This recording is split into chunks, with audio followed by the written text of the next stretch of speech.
Right. What, this one? Yeah, so I can see it a little bit better. Brilliant. So I can see what I'm doing. It's frozen at the moment. Oh, for God's sake. Hang on. Here we go. There we go. Yeah. Yeah. Hello. No. You move about. Morning.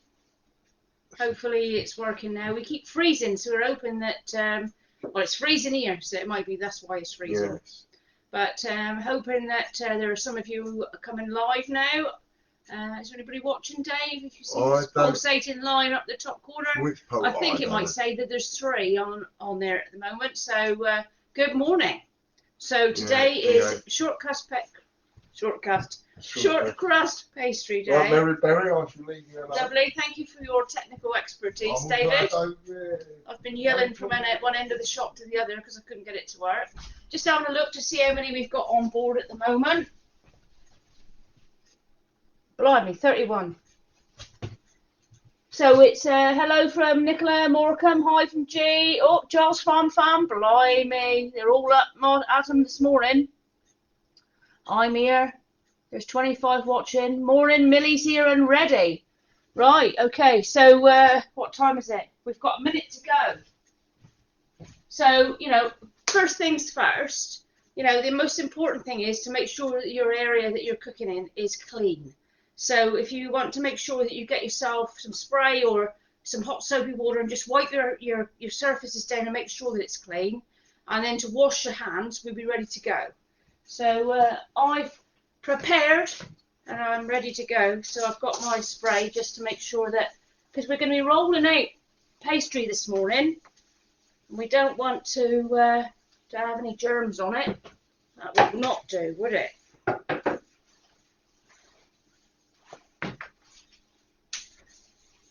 Right, so I'm just going to disappear off screen to wash my hands and I will be back.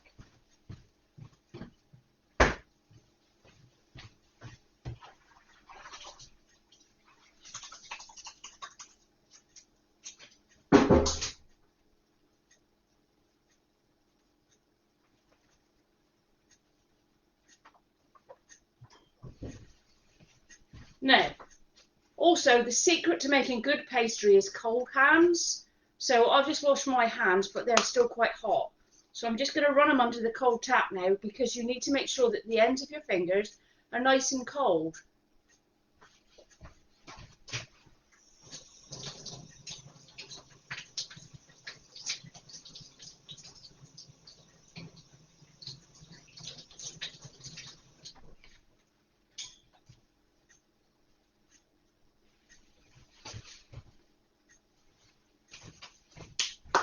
Right, we're ready to go. So you've all had the menu, the recipe. It was up online, and also anybody that enrolled in the first class have got their recipe cards, all lovely laminated. If there's families that have joined and they would like some of those, then let me know and we'll make sure that we get some done. So without further ado, we're going to start weighing out. So the first thing that I need is 225 grams of plain flour. Now I've brought my own scales down this week because last week the ones we had here, I couldn't read the numbers even with my glasses. So it's 225 grams of plain flour. We use plain flour because then there's no raisin agent in it, so it makes sure that the pastry is flat. So we're going to put that in the bowl. And then we're going to measure out 100 grams of marge. Now, this is what I've prepared earlier. I'm bang on 100 grams. So if you measure out 100 grams of margarine, and then you need to cut it into cubes, because it's easier to work. So if you cut your margarine, or if you've got a pot, you need to scoop it out with a small spoon and just cut it into smaller pieces that's more manageable for you to rub it. Right. Okay, so before I start, I've cut my marge up into little bits. I'm going to come around and show you what I want you to do. So we make pastry by using the ends of our fingers, And what we're going to do, I'm upside down, but you need to go like that. You're rubbing the fat into the flour by using the very ends of your fingers. Like that. That's the one there, look. Don't go getting your hands in there because it'll just get gunky. So if you just use the ends of your cold fingertips and roll it in until it looks like breadcrumbs. I'll show you what it looks like in a minute. So I'm just going to add my margarine. Way. And now we're going to start using our fingertips and we're going to rub it in. And like magic, if you keep doing what I showed you with your fingers, it'll just rub into the flour and it'll start to look like breadcrumbs, or like crumbs. Won't take long. Pastry is a pretty quick thing to do.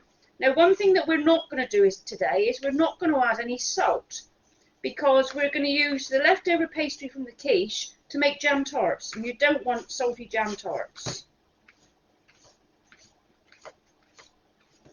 In a few weeks we're going to make a crumble, and the topping is made exactly the same, apart from the fact when you're making crumble you add sugar to it.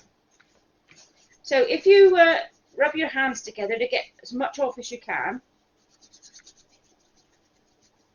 and then you give your bowl a little bit of a tap on the table or a little bit of a shake, you'll see if there's any lumps that still need rubbing in will come to the surface. There's just an odd 2 or 3 there, not a lot at all.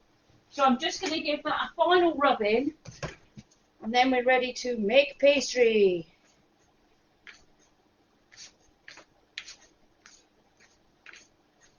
Yeah, I'm liking that. So in the middle of your pastry, make a well. And it says add 2 or 3 spoonfuls of cold water. So just add the 2 or 3 for a minute. You don't want to add too much water because it becomes very sticky. You need to add slowly, and then we'll start to sort of mix it in, and you'll see whether you need more water or not. So 2 to 3 tablespoons of water. I'm going to be a little bit conservative with it to make sure that I don't overdo it too quickly. And then use your hands and just like rake the water through. Don't go rubbing it in now, because this is the art to making pastry. Add the water slowly and bring it together. If you start to work the pastry too much and start rubbing it in with your hands, it'll make your pastry really, really rock hard. Now I'm going to need more water, and I'm sure that you are as well, but it's better to be slowly catch your monkey.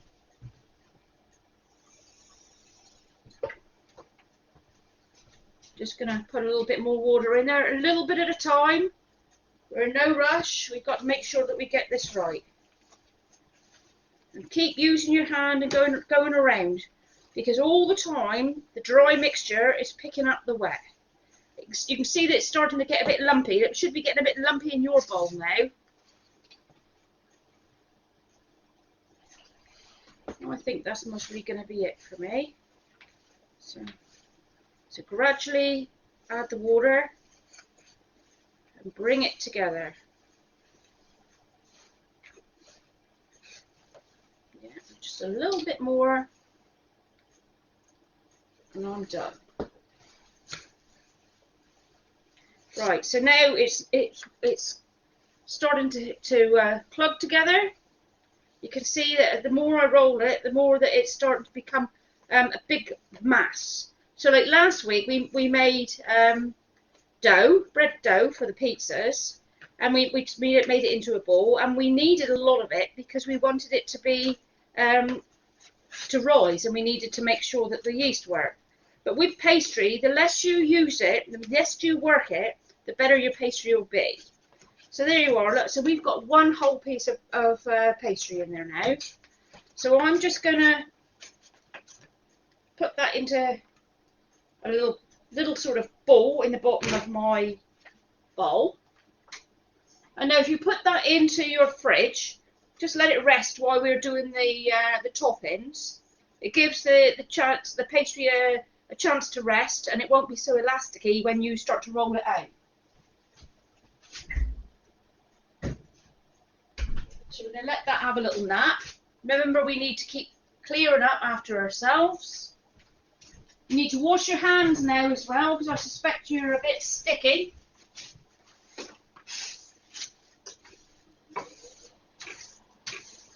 Need to wash my knife as well. Making sure you're cleaning up all your mess all the time and washing your hands.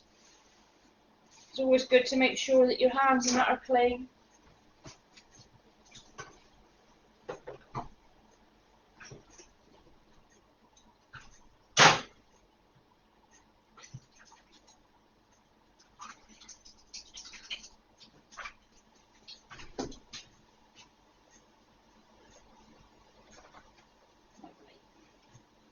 Okay.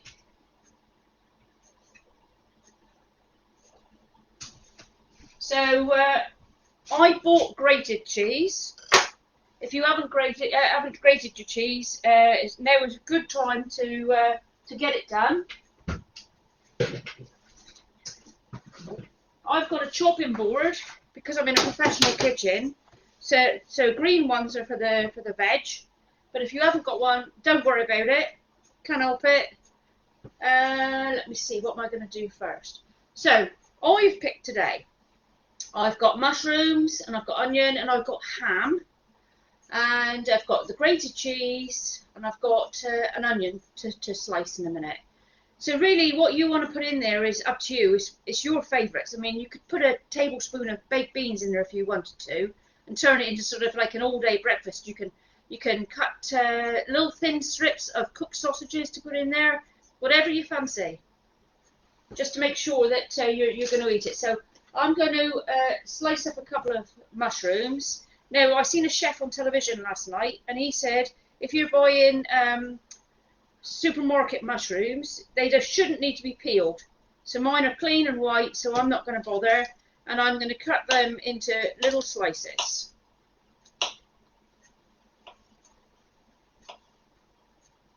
All depends how you like your quiche, if you indeed ever had a quiche. I like my quiche very, very cheesy. My children like Mummy's quiche.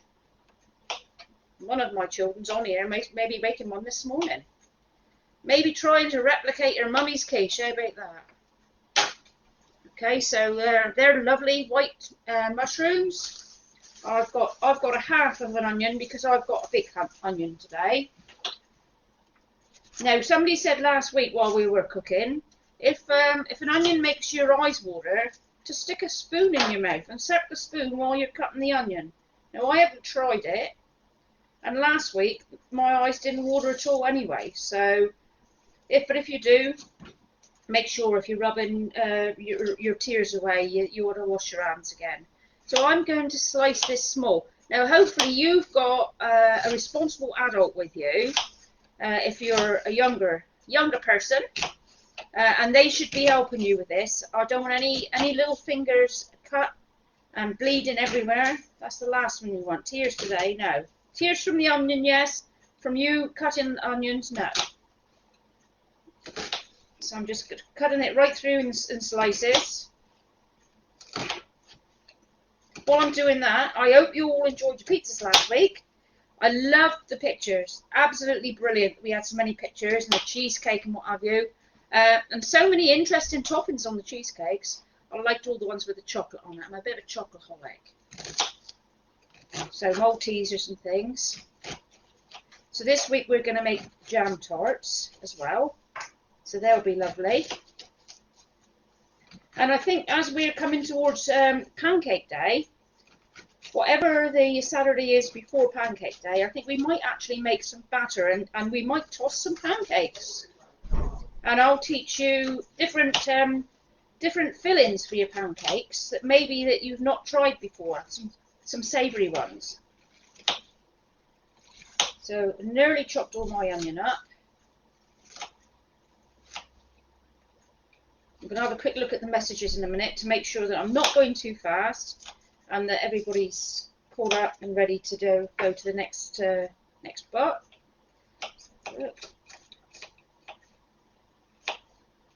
Now, tomatoes are optional, and I've been and bought some little cherry tomatoes.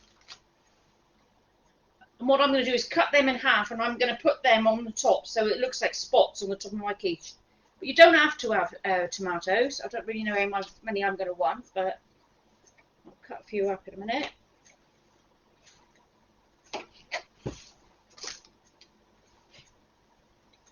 I like the little tomatoes because they're always sweet and juicy.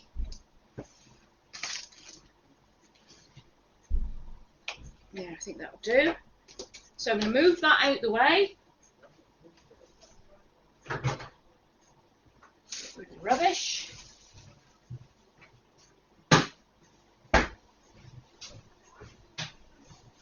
Going to make sure my top is clean, because we're going to start the rolling of the pastry, so it's really important now that your top is well clean.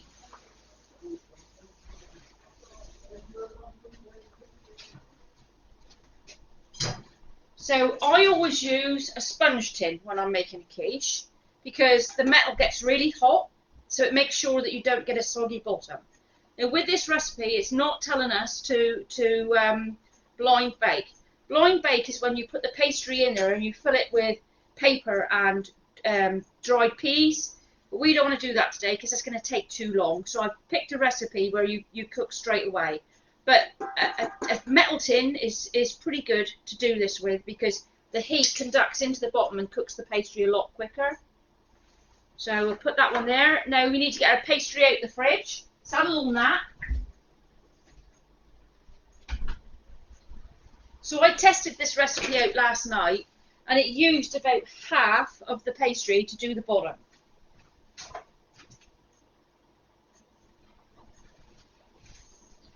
So you need to put some flour on your work surface. Don't go mad, but you need to be able to see the white, because you don't want your pastry sticking, or else we'll be here all day rolling out, and then the more you move the pastry, obviously, the harder it gets. So I'm just going to take that out of the bowl there, look, and I'm going to cut it in half. I'm going to put half of it back in the bowl, and the other half, I'm not going to work it a lot. I'm just going to make it look a little bit flatter and rounder, so that it's going to fit my tin. There you are, look. And with plenty of flour underneath, I'm going to use the rolling pin, and I'm going to roll out my pastry.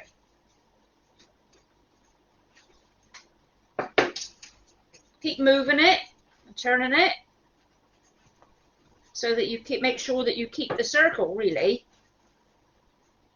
I'm going to pick it up again and make sure I've got lots of flour underneath. Keep turning it and moving it.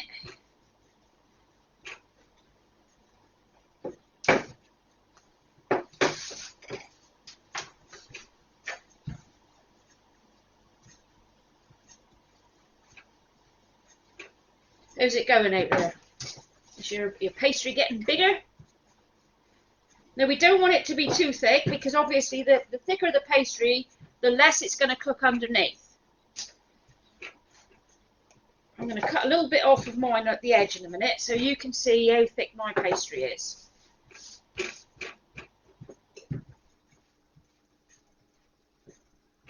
Don't put too much pressure on the rolling pin, you don't need to.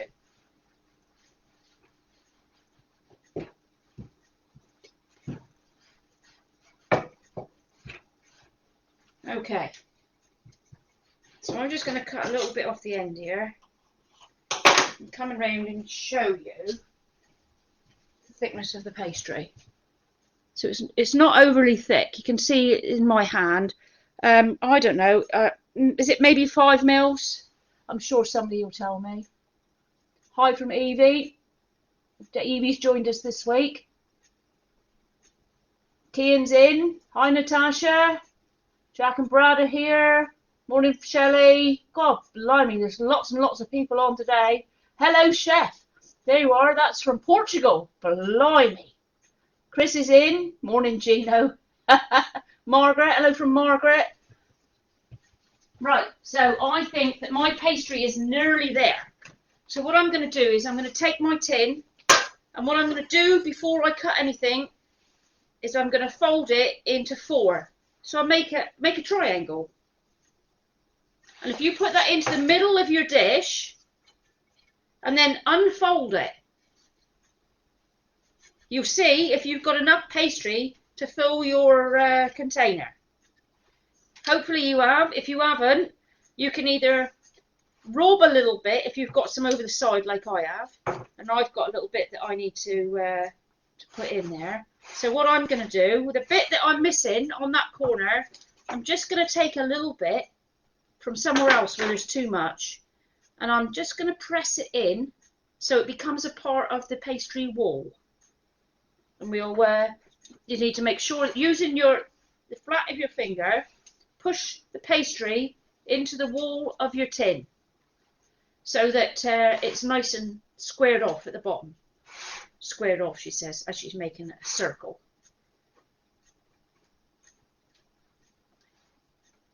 So I'm using the side of my finger so I can push it into the edges. And then when I've done that, and I'm happy that I've got enough pastry around the sides, we're going to take the excess pastry off with a knife. So we're going to go along the top. If you can see, I'm going to use my knife. I'm just going to cut around the top, all right?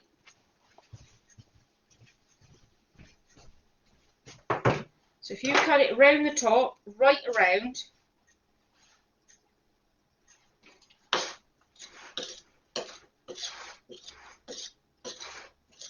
so you've got a nice little straight edge at the top.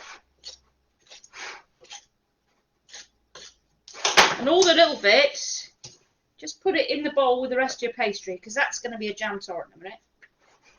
So just make sure that it's sticking to the side of the tin. Lovely. Okay, set that aside. That's going to have a little rest while we're getting everything ready. So we're going to make the ingredients for inside. As I put on there yesterday, a staple quiche always has eggs, a little bit of milk, cheese, and for me, onion. So I'm going to put 4 eggs in here. I'm going to break 4 eggs into the. These are nice, fresh St. U eggs. Thank you, St. U. So we're going to put the eggs in there. So 4 eggs. Make sure that you get all the egg white out, look, because it sticks inside the shell sometimes. And it's better it's in your tummy than in the bin. Nice fresh Cornish eggs.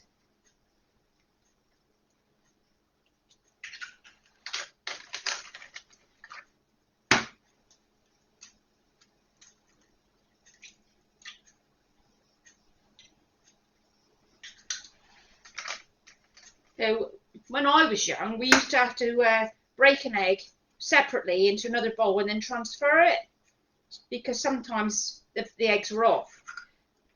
Because we didn't have numbers and dates on our eggs. We didn't know when they were laid. But fortunately, we don't have to worry about that anymore. Now, my hands are a bit sticky, so I'm just going to give them a quick wipe over. Lovely. Hope you're all enjoying this and keeping up. So I've got 4 eggs in there, and now I'm just going to add a little smidgen of milk. A little smidgen, not too much. There you are. And with a fork, she says, give it a good whisk.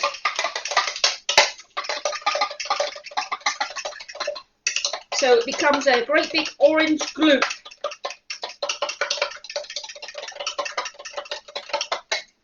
Lovely.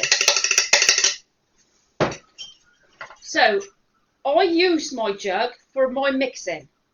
If you've got a bowl, you can put it in a bowl, but I'm going to start putting all my ingredients in the jug to make sure that they're all well mixed. So I bring this one back. Move the pastry over here for a minute. So I'm going to put my onion in. Now you can, if you're making chunkier onions, you can actually fry them off and they become softer. But because I've made the onions very small, they will cook in the egg as the quiche is cooking. And I always think that a raw onion makes the quiche taste a lot stronger of onion, and I love onion. So there's half an onion gone in there. I'm going to give that a little bit of a mix around. Now I'm going to chuck my mushrooms in. Give them a stir so everything is getting mixed up in this jug. If you've got a bowl, don't matter, just give it a good mix together. So you're making sure that everything is blending. The thing is, if you mix it together properly, it means that when you have a piece of quiche, you've got everything in that piece. So I'm also going to add some ham. So I'm just going to chop up my ham a minute and add that in. Could be bacon. You can put broccoli in there. Or what else can we put in there? You can use different cheeses. If you like blue cheese, you can make a broccoli and Stilton quiche. Or what you can do is, I'm going to get the bundt in a minute. You can make the rounds and you can make mini quiche. So if you're having a birthday party and you don't want to have a big quiche which is hard to handle, make them mini quiches. You might want to do some of those today.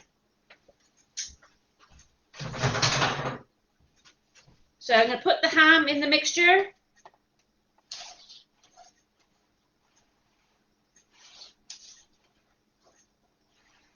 And then we're back to this big stir. Put everything in there now that you want to have in there. Give it a good stir. Lovely. I'm going to get my tin. The onion there, it missed. It's not getting away. I'm going to pour all that into the pastry. Oh, that looks pretty. Lovely pinks and yellows and oranges. The St. Hugh eggs are really fresh, and the yolks, which are the yellow bit, are really bright yellow. Fabulous.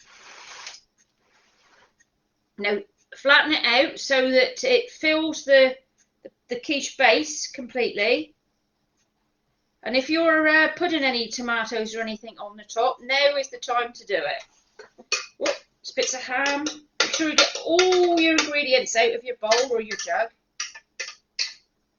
Brilliant. So I'm now going to add my tomatoes. Push them down into the quiche.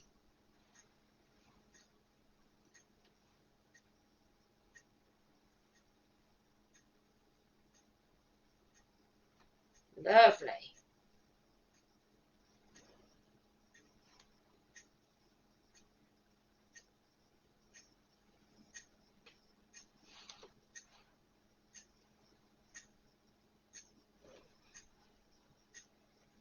So, depending on what you like, you can have your quiche with some chips. I like to have a big slice of quiche with some baked beans. Baked beans complement the quiche. Let's do one more tomato, I think.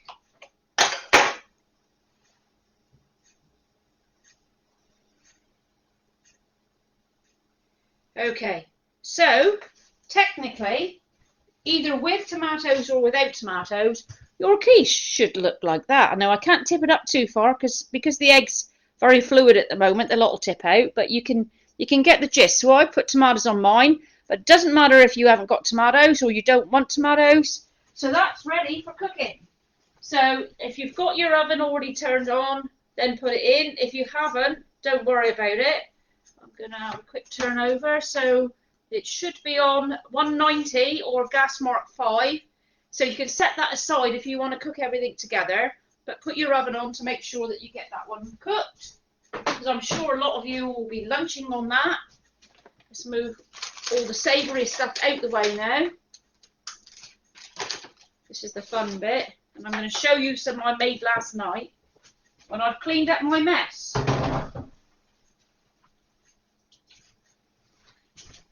So we need to clean down because we've been making a bit of a mess with the flour, and I know that we're going to be using flour to roll out again, but it's always good to keep your surface clean. Wash your hands because you've had oniony hands and tomatoey hands. Right, so I still need that. I need to dry the top off.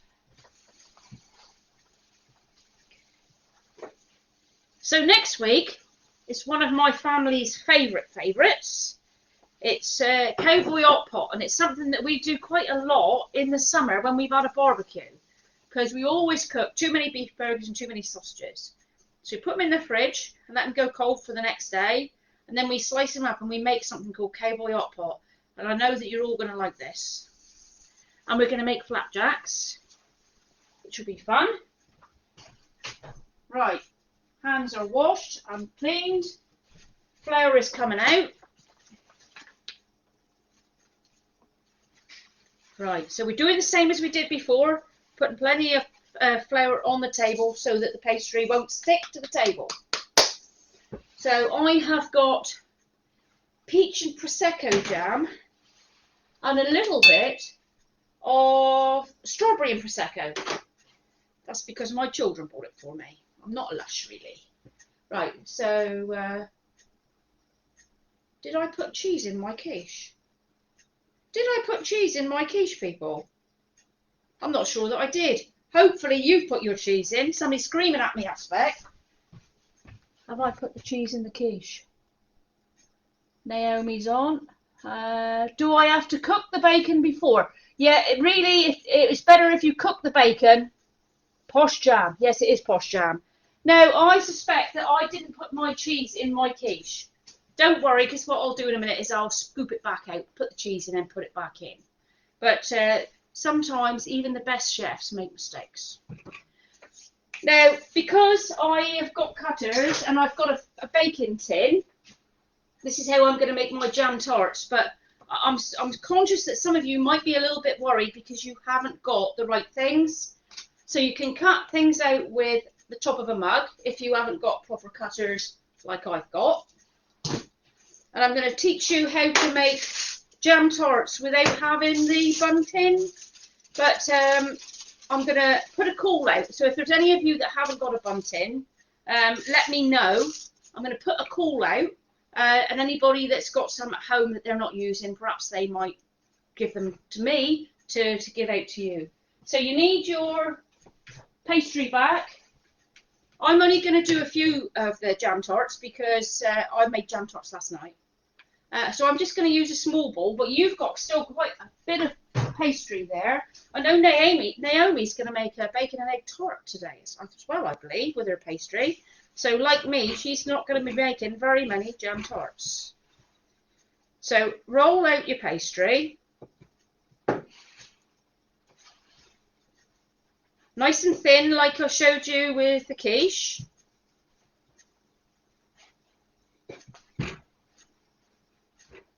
Now, if you haven't got a bun tin, and I suspect there may be some of you that haven't. Also, we've got lots of rolling pins down here. So if you haven't got a rolling pin, then message me later and I will make sure that you get one. Now this cup is clean. It's right out the dishwasher. So I'm going to cut the top of the jam tart with the mug. So there we have a circle. It's a circle.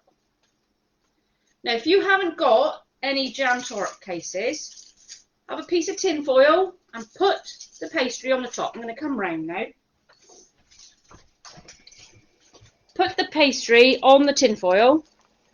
Centre the cup into the pastry and squeeze it in.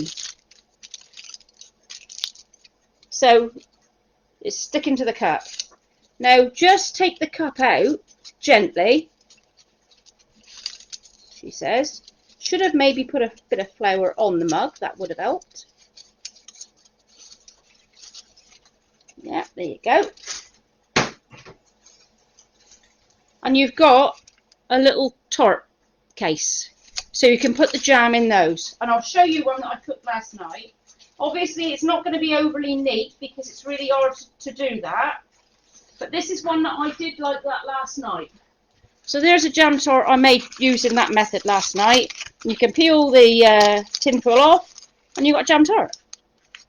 Or, if you haven't got any tin foil and we're really struggling, you can put the jam in the centre of your pastry and fold it over and make baby pasties. But make sure you seal it as well as you can around the edge, because I've had a little bit of a spillage there.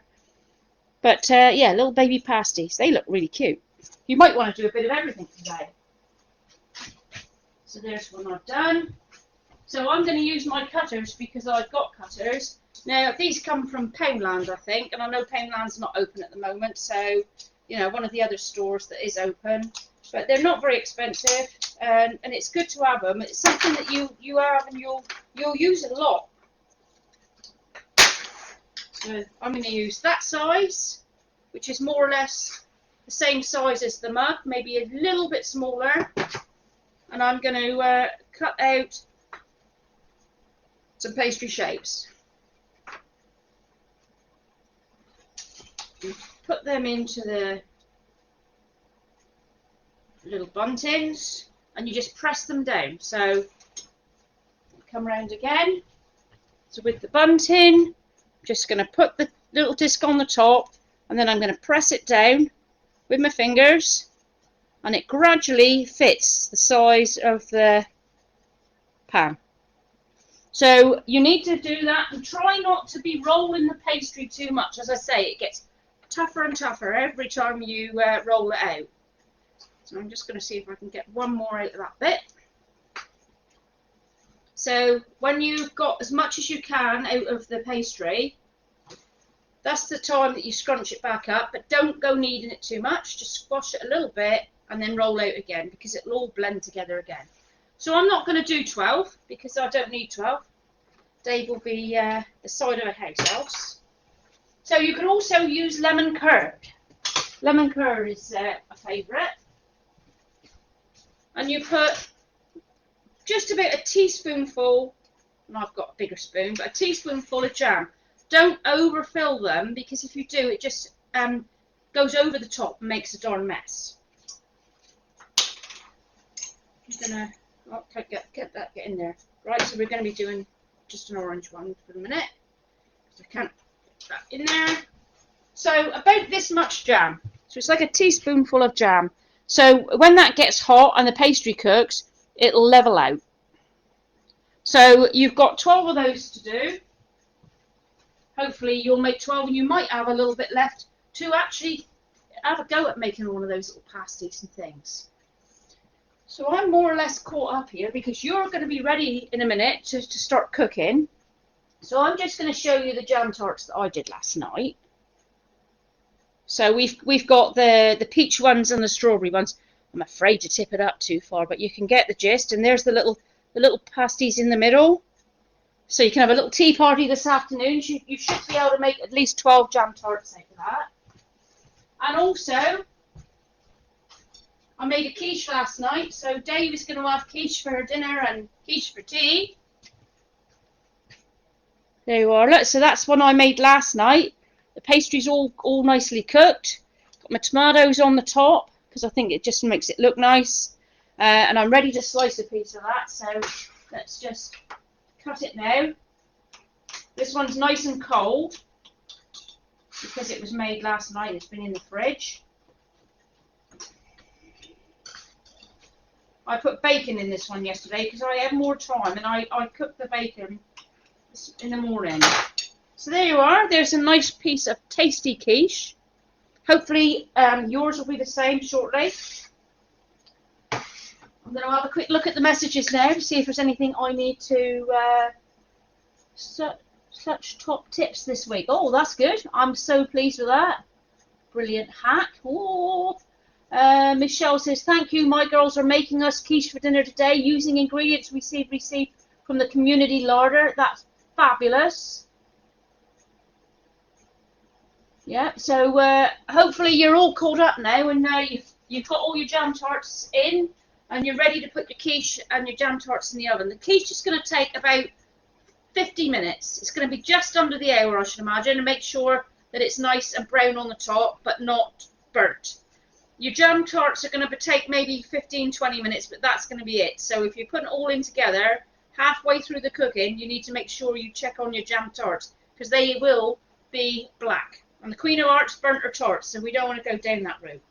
I'm going to start cleaning up now, because that's all for this week. So next week it's going to be Cowboy, Hot Pot and Flapjacks, which are going to be fun. And I think that we're going to, if everybody likes what I'm doing, we've got 4 weeks planned, but I might actually add some more so we can make a pineapple upside down pudding, and we're going to do some pancakes and everything. So let me see your pictures. I'd love to see what the children have made today, and I'll share them on Facebook. And I hope you've enjoyed it. I think that this is a great opportunity for youngsters to learn. Enjoy the quiche for your lunch. And without further ado, I'm going to say thanks for watching, and I'll see you next week. Bye now.